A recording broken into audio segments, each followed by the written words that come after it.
What's up, everybody? Austin here, and welcome back to another Tuesday Tech Tip. It is Vlogmas. I got the Christmas tree behind me.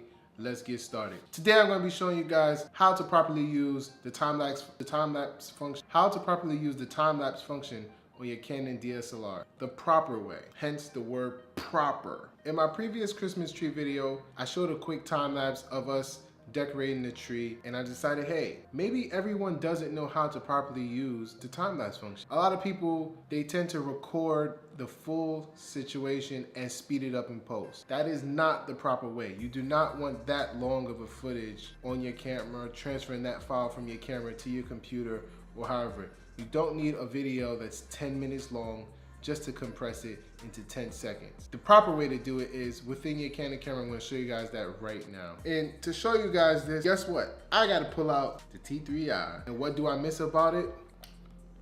The flip screen. I miss the flip screen so much. All right, guys, so I have my 5D Mark IV here, and this is where we're gonna get started. If your camera is in photo mode, you will see a setting for interval timer. If it's in video mode, that's where you see the time-lapse setting. Big difference between the two. At the end of the photo interval timing, you do receive individual photos. In the other setting, in videos where it's time-lapse, you receive a video file, which is much easier to use in post. So for this scenario, we're just gonna go ahead and leave our cameras in video mode and hit the menu setting.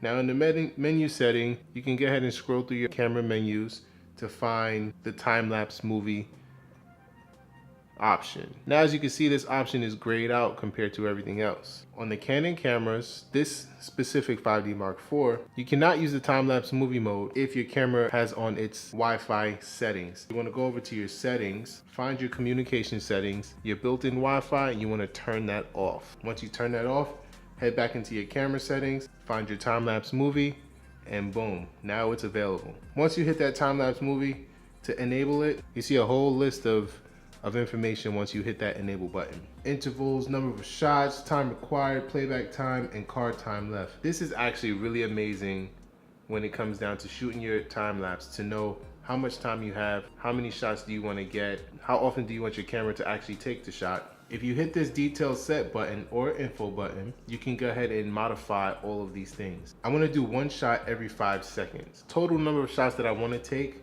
I can do 500 shots. And then it tells me here how much time it's going to take and how long the video is at the end.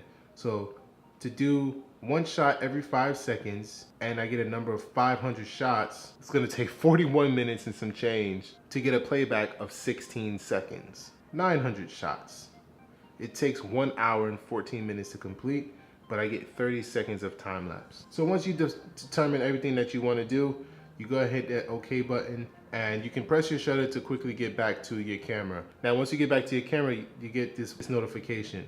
Test and set exposure settings on the screen. Fully press to take a test shot. Press the stop button to get ready to shoot the time-lapse movie. This was a little weird when I first started doing time lapses, but I got the hang of it. Use your shutter to take a test shot. Now that you have your test shot, you hit the start and stop button. Once you hit the start and stop button, that means you're confirmed with the settings. Now you go ahead and hit this shutter button again, and that is what's gonna start your time-lapse movie.